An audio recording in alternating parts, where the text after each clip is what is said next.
day one of the Superstar Shakeup. And yes, I know I've been wearing the AJ Styles t-shirt for, for a couple of videos, but hey, what do you expect from a phenomenal t-shirt? Anyway, guys, before I get into anything else on the review, before I get on with the review, I just want to mention a few things real quick.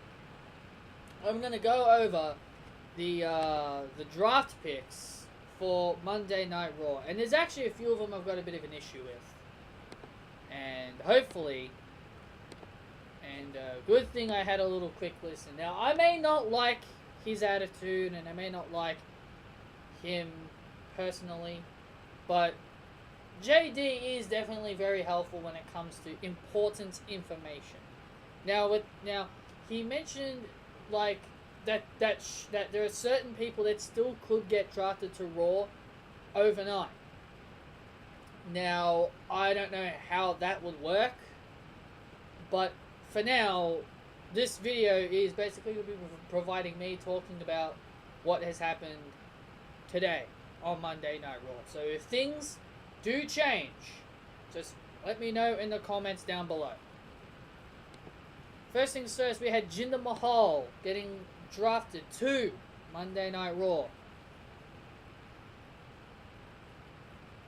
Good. I'm glad he's off SmackDown Live. It makes SmackDown Live even better now that the failure Maharaja is off Raw, is off SmackDown. Sorry. It's better if he stays on Raw. And yeah, he's on Monday Night Raw. The Riot Squad are now on Raw, and this is my main concern. I want to tell you guys this, because it was a 3-women's draft, because 3 women were drafted, should this basically mean SmackDown should be allowed at least 3 women to go to SmackDown Live? You all know that should be the case. That 3 women should be allowed to go to SmackDown Live. Now, I want people to understand this. Because the Riot Squad are now on Raw, do not be surprised if Mandy Rose and Sonya Deville end up on SmackDown. Now, I wouldn't have a problem with that at all, considering that, I like Mandy Rose. I think Mandy Rose being on SmackDown would be beneficial for her. But I'm just telling you guys, don't be surprised if we see Mandy and Sonya on SmackDown tomorrow. And like I said, there should be an extra woman being traded to SmackDown because of that 3rd woman. We don't know if that could have been Liv Morgan or if it could have been Sarah Logan. I think Bayley or Sasha needs to get off of SmackDown. So, if I have to choose, and considering Natalya was on Raw now, considering that Natalya's on Raw now, which I have no problem with. I have no issues with Natalya being on Raw. Natalya was probably the only person on Raw that I was actually happy that is on Raw. But the Riot Squad makes absolutely no sense at all. So if I had to decide who would be, I'd say Mandy and Sonya and Sasha and Bayley. They're the ones that I think would move. But do I trust WWE to actually do that? Most likely not, no. And considering that Charlotte was not drafted to Raw, and because of what JD said, that there are still possible trades happening throughout the night, I won't full-on rage out yet. I won't fully get angry yet. I'm not going to get angry yet, because at first glance when I saw this happen, I was thinking, why isn't Charlotte on Raw? I was very surprised that she wasn't on Raw. I was expecting Charlotte to be the first person to show up on Monday Night Raw. Or maybe after Jinder Mahal. But if Charlotte is not traded to Raw throughout the day, which is what JD says, then if Charlotte is not traded throughout the day until tomorrow when SmackDown happens, then there's going to be a lot of people complaining about what happened with Carmella.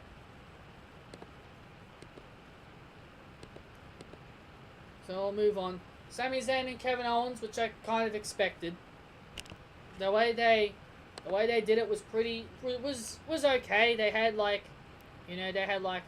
Stephanie McMahon do it because Kurt Angle was being a bit stubborn. I'll move the camera down a bit. Then we had Zack Ryder, Breezango, Fandango, and Tyler Breeze. Zack Ryder, I know Zack Ryder won't really do much on Raw, but at least he's a solid mid-card guy that could be there for the brand. Fandango and Tyler Breeze. Natalya. I'm glad Natalya's on Raw. I think Natalya would be a good person for Monday Night Raw, especially if they want to put the women's title on her. But I think Natalya is only there just to put over people. Funny, I say that and she tapped out Mandy Rose today. Dolph Ziggler and Drew McIntyre. I think Drew McIntyre was one of the biggest names, along with Kevin Owens and Sami Zayn. And it looks like Ziggler and Drew McIntyre are going to be a tag team, which I'll get into that more later. Baron Corbin. I think Baron Corbin will be pretty good for the mid-card. Connor and Victor, the Ascension. Another jobber team on Monday Night Raw. Bobby Roode, which I expected. Mojo Rawley, which I expected. Mike Kanellis, which I did not expect at all. And finally, the last one I'm going to talk about here is one that I think a lot of people are kind of doubting on. Chad Gable. Chad Gable, by himself, was moved over to Monday Night Raw without Shelton Benjamin. I think this is good for someone like Chad Gable. This is a good thing for Chad Gable, because now that he can finally be a solo guy, and it really makes the mid-card a lot better. So, I think this is going to be good. So, overall, guys, with all those names being drafted to Raw, I'm okay with some of them, but majority of them I don't think will really do anything on Monday Night Raw. But overall, it was a pretty interesting shake-up. It was pretty much that Monday Night Raw pretty much just got the scraps of SmackDown Live. But hopefully SmackDown Live... I really hope SmackDown Live gets a good amount of people to SmackDown, considering that Raw got nearly most of SmackDown. Monday Night Raw got most of SmackDown, and hopefully SmackDown gets the majority of the Raw people. So, when Jinder Mahal came to Raw, he was very upset, and he says that he's better than everybody on Monday Night Raw. So Jeff Hardy accepts Jinder Mahal's challenge, and Jeff Hardy gets the win, which shocked the living crap out of me, and it also made me laugh. It shocked me, and it made me laugh that Jinder Mahal lost his title immediately. Now, the other thing that's concerning me is that possibly he's going to win it back, but people are saying that, oh, well, this now means that Seth Rollins is going to be on SmackDown because Jeff Hardy is now on Raw with the United States title. I don't know. I hope so because Seth Rollins really needs a new change of scenery. But at the same time, though, there are a lot of new people on Raw that Seth Rollins haven't fought yet with the Superstar Shakeup. So maybe it's possible that Jeff Hardy gets swapped over to SmackDown. I don't know, but we'll have to wait and see. Sasha and Bayley had a good match. Then the Riot Squad, or as I would call them, the Jobber Squad, come out and ruin the match. The only person I see that could possibly do anything that's really related is Ruby Riott, but she's actually the better wrestler out of Cringe Logan and Cringe Morgan. The Authors of Pain defeat Heath Slater and Rhino. You've seen it once. You've seen the match once. You know the result. Authors of Pain get the win. And I don't like how people think the Authors of Pain are not really going to thrive on the main roster. I think the Authors of Pain will be fine. I think AOP will be fine. And for those who think that the AOP can't really cut a good promo, even though it was a little backstage segment that happened exclusively on the WWE Network, I had to listen to them talk for the very first time. They sounded alright.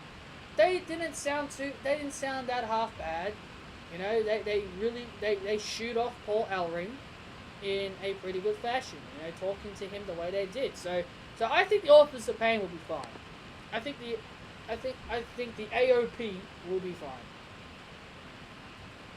Kevin Owens and Sami Zayn appeared on Miz TV, as I told you before. Stephanie McMahon brought them into Monday Night Raw, and then Kurt Angle decides to switch the Miz over to SmackDown, which I think a lot of us predicted that the Miz was going to go to SmackDown. But the best thing is that he's going by himself. He's not going to be with Bo Dallas. He's not going to be with Curtis Axel. Obviously, and if I'm going to make a prediction here, with Mike Kanellis being on Monday Night Raw, my prediction is that they would have traded Mike Kanellis for The Miz. Because Mike Kanellis has Maria, and The Miz has Maurice. So Mike and Maria for Miz and Maurice. Done. That's nice and easy and very simple. So I actually agree with that trade. Matt Hardy and Bray Wyatt defeated the Revival in the Tag Team Eliminator. Matt and Bray will be getting an opportunity at the Tag Team titles against the Bar. And hopefully the Revival end up on SmackDown after this defeat. Ember Moon defeats Mickie James. No, didn't really care. Even though I'm a big fan of the women's matches, I just didn't really care. Ember Moon wasn't going to lose this match. Dolph Ziggler and Drew McIntyre came out, attacked Titus Worldwide. It was a pretty good beatdown, and I did like their tag team maneuver. The zigzag, the Claymore zigzag, you know, that looked pretty good. You know, the Raw tag team division really needs tag teams, and I think Ziggler and Drew are definitely a good fit. Now, some people might have an issue with this because people say Drew McIntyre is worth more than tag team titles. Well, at least the guy is doing something, guys. At least the guy is not floating around nowhere, doing absolutely nothing. So I think you should take this and be more happy that he's actually doing something and he's in a role that might work for him. Joe and Reigns, they had another segment. It's pretty good for what it was. And next you had Natalya, the newly baby-faced Natalya. And that was one of the things that really confused me. I was thinking, why is Natalya now all of a sudden a face? Now some people are going to say, oh, well, she's going to turn heel eventually and attack Ronda Rousey. Yeah, that might be the case. But right now it might look like they want to make her a babyface because I think Monday Night Raw kind of needs their babyfaces. She taps out Mandy Rose to the sharpshooter. Look, man, I don't understand why people hate Mandy Rose.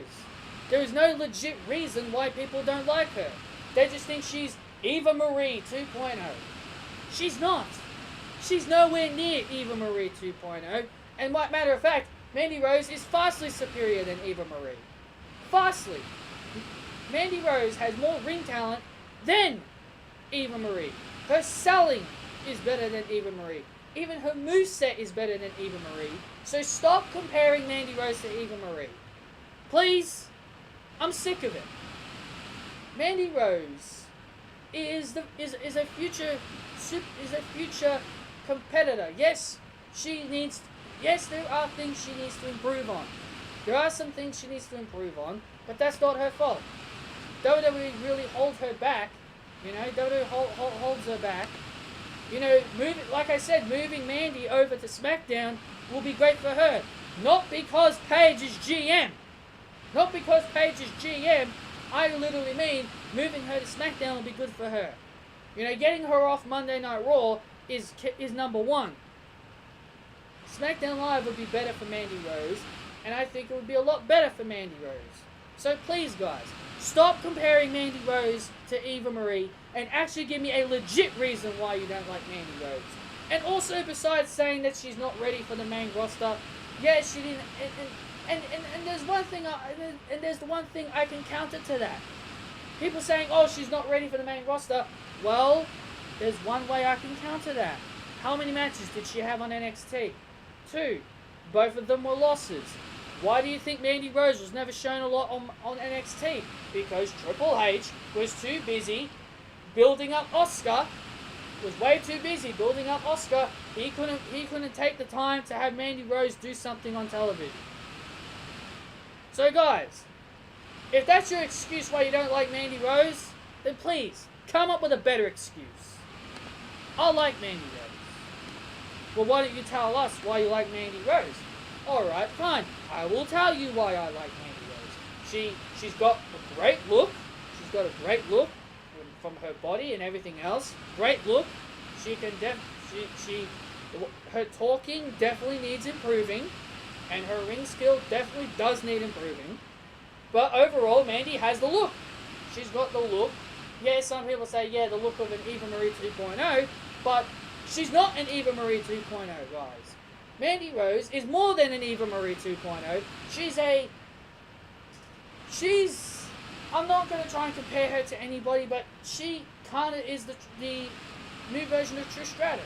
I don't want to compare her to anybody else, to compare her to anybody in the past, but that's what Mandy Rose is to me. She kind of reminds me a lot of a young Trish Stratus. Still got a young career, going to build up that career. Just give Mandy Rose time. Just give Mandy Rose a few years, and when she starts improving in the ring, you'll like her. You'll like her. But overall, guys, if you're just going to hate Mandy Rose because she's an Eva Marie 2.0, because she's not ready for the main roster, then I'd say come up with a better reason why you don't like her. Then Ronda Rousey fought with Sonya Deville after the match. Why is Ronda Rousey trying to be Miss Goody Two-Shoes with Natalya? That's the one thing I really don't like. If she's supposed to be the baddest woman on the planet, why is she helping other people? That's the thing I don't understand. Hopefully Mandy Rose and Sonya Deville end up on SmackDown on SmackDown tomorrow. Then we had the Fashion Police. They were drafted to Monday Night Raw, like I said, Tyler Breeze and Fandango. They were drafted to Monday Night Raw, and they actually beat the Bar. Breezango beat the Bar, which was a bit of a surprise. But hopefully, and I hope WWE actually give these guys a legit push. I mean, enough of this. I mean, enough of this bullshit. Give Breezango what they deserve. Tyler Breeze was when Tyler Breeze was in NXT, he was complaining that he was ready for the main roster, and people before him were getting up to the main roster before him. Now he's on the main roster. He's doing absolutely jack shit. He's doing absolutely jack shit. So give Tyler Breeze his worth. Give Tyler Breeze what he's worth. I normally haven't been a big fan of Tyler Breeze, but he and Fandango are entertaining. They're entertaining together. Giving them an opportunity is definitely something that is worth better off for them. For people, even people like for Zack Ryder and Mojo Rawley and all those other guys that came from SmackDown to Raw, some people are immediately saying, oh, they're going to be the same way as they were on SmackDown Live. But the thing is try and give them an opportunity. Now, I know WWE is too lazy to do that, but I'm just saying, what will benefit them is a change.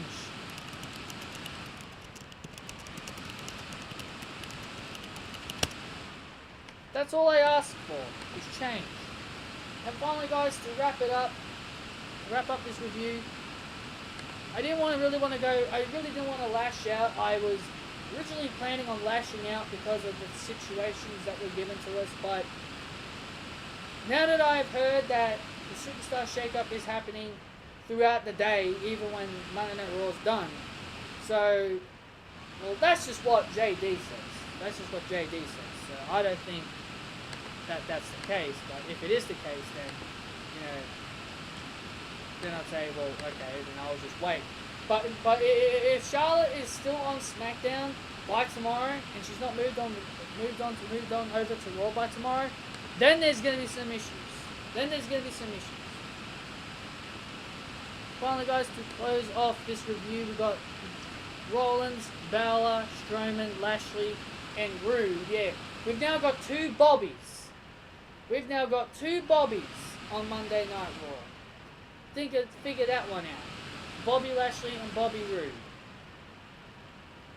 They ended up defeating The Miz, Kevin Owens, Sami Zayn, and The Miztourage.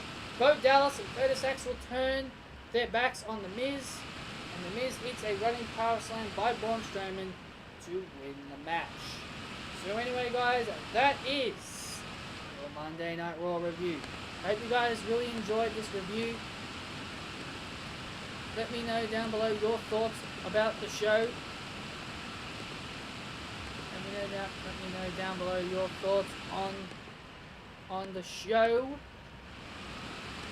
If you like this video, hit the thumbs up. Hit that thumbs up if you like this video. Comment your thoughts down below. And be sure to follow me on Twitter at PBallantine95. Thank you all for joining me. And I'll see you guys tomorrow with my SmackDown review when I get home from university. Talk to you later.